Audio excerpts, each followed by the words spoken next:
आसिफ हमारे मोहल्ले का लड़का था और वो अपनी जिंदगी का एक अजीब व गरीब वाक़या अक्सर हमें सुनाता था। आसिफ की शादी इसकी कज़न अनीला से हुई थी। ये वाक़या आसिफ की शादी वाली रात पेश आया। जब आसिफ की शादी हुई तो वो बहुत खुश था। इसने पहली रात अनीला को गिफ्ट देने के लिए एक डायमंड की अंगूठी खरीदी। शादी की रस्मों से फारग होकर वो अपने कमरे में सुहाग रात मनाने चला गया। अपने कमरे में दाखिल होते ही इसे अजीब खुशबू का एहसास हुआ। हर तरफ फूल थे और कमरे को बड़ी खूबसूरती से सजाया गया था। सामने बेड पर अनीला घूंघट लिए हुए बैठी थी।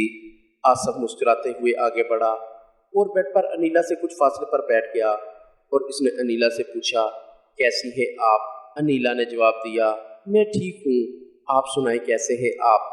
आसिफ ने मुस्कुराते हुए कहा, तुम्हारे पास आकर बिल्कुल ठीक हो गया हूँ। ये कहकर आसिफ ने अनीला का हाथ अपने हाथों में लिया और मोहब्बत भरे अंदाज में बोला, क्या आप अपना घूंघट नहीं उठाएंगी? अनीला ने कहा, ऐसे नहीं, पहले मेरी मुंह दिखाई का तोहफा दो। आसिफ मुस्कुराया और इसने जेब से डायमंड अंगूठी निकालकर अनीला की उंगली में पहना दी। अनीला ने फिर अपने चेहरे से घूंघट उठा दी। आसिफ ने अनीला की तारीफ करते हुए कहा, आज तो आप बहुत खूबसूरत लग रही है। अनीला ने कुछ हफ्की से कहा, क्या मैं रोजाना खूबसूरत नहीं लगती? आसिफ ने अनीला का हाथ अपने ओंठों से लगाकर कहा, आप तो रोजाना खूबसूरत होती हैं, आज कुछ ज्यादा ही खूबसूरत लग रही है। अनीला ने दूध का एक गिलास उठाकर आसिफ को दिया। आसिफ वो दूध पीने लगा, लेकिन दूध का पहला घूंट मुंह में रखते ही इसे दूध का जायका काफी अजीब लगा, लेकिन इसने सारा गिलास खत्म कर दिया। फिर इसने अनीला का हाथ पकड़ा और कमरे की लाइट ऑफ कर दी। वो अनीला को प्यार करने लगा और पूरी शिद्दत से लज्जत की दुनिया में डूब गए। 2 घंटे गुजर गए और वक्त का पता भी न चला। आसिफ थक चुका था और मदहोश होकर बेड पर लेट गया। आसिफ इतना थक चुका था कि इसे नींद आ गई। तकरीबन 2 घंटे बाद आसिफ के कमरे में दस्तक हुई। अनीला इस वक्त सो चुकी थी। आसिफ ने जल्दी से उठकर कपड़े पहने और सोचने लगा, इतनी रात को दरवाजे पे कौन हो सकता है। इसने जाकर दरवाज़ा खोला। सामने इसकी 2 बहनें खड़ी थी। वो अपनी 2 बहनों को रात के इस वक्त दरवाजे पर देखकर हैरान हुआ। छोटी बहन ने आसिफ से पूछा, भाई आप यहाँ स्टोर रूम में क्या कर रहे हैं? आसिफ ने हैरानगी से अपनी बहन को देखा और कहा, ये स्टोर रूम तो नहीं है, ये मेरा कमरा है। इसकी बहन बोली, भाई ये स्टोर रूम है, आपका कमरा इसके बराबर वाला है, आप गलती से स्टोर रूम को अपना कमरा समझकर यहाँ आ गए।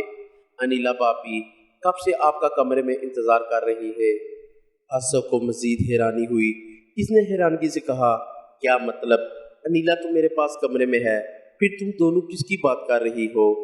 आसिफ की बहन बोली, नहीं भाई, आपको क्या हो गया है?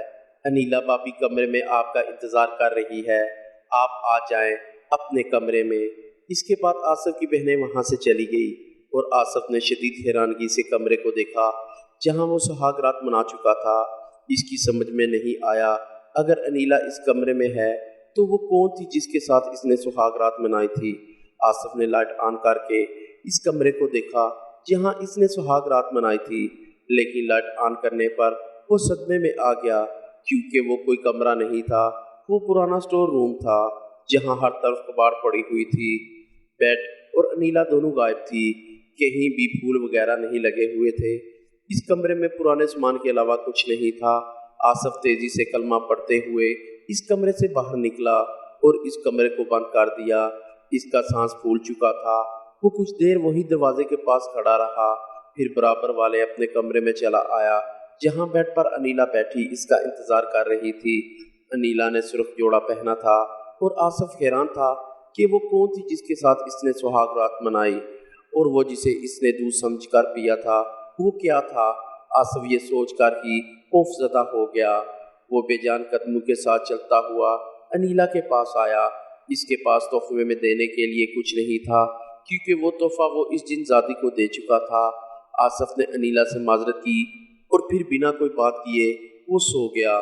अनीला आसिफ के रवैये पर हैरान रह गई, लेकिन आसिफ में इस रात इतनी ताकत नहीं थी कि वो दोबारा असली अनीला के साथ सुहाग रात मनाता। अगली सुबह इसने अनीला से माजरत की और वो घर छोड़ने का फैसला किया क्योंकि आसिफ को यकीन हो गया था کہ اس گھر میں اسیب کا سایہ ہے۔ بعد میں آصف نے تحقیق کی تو اپنے بڑے بزرگوں سے پتہ چلا کہ اسٹور روم میں اکثر جن زادیاں اور اسیب وغیرہ کا بسیرا تھا، اس لیے ہمیشہ اسٹور روم کو بند رکھا گیا تھا۔ لیکن نہ جانے آصف کی شادی والی رات اسٹور روم کیسے کھلا رہ گیا۔ اس واقعے کے بعد آصف اور نیلا ایک نئے گھر میں شفٹ ہو گئے۔ آصف نے گھر میں کسی سے اس واقعہ کا ذکر نہیں کیا، لیکن اکثر اپنے دوستوں کو سناتا تھا۔ آصف کو یہ واقعہ آج تک یاد ہے اور وہ اس جن زادی کے ساتھ سہاگ رات والا واقعہ آج تک نہیں بھلا سکا، اور وہ دودھ کا ذائقہ بھی آج تک اسے یاد تھا۔ وہ اکثر ہمیں یہ واقعہ سناتا ہے اور سوچتے ہیں کہ آصف کے ساتھ وہ سہاگ رات منانے والی کون تھی۔ پیارے دوستو، اگر یہ کہانی پسند آئے تو میرے اس چینل کو لائک کیجئے اور سبسکرائب کیجئے۔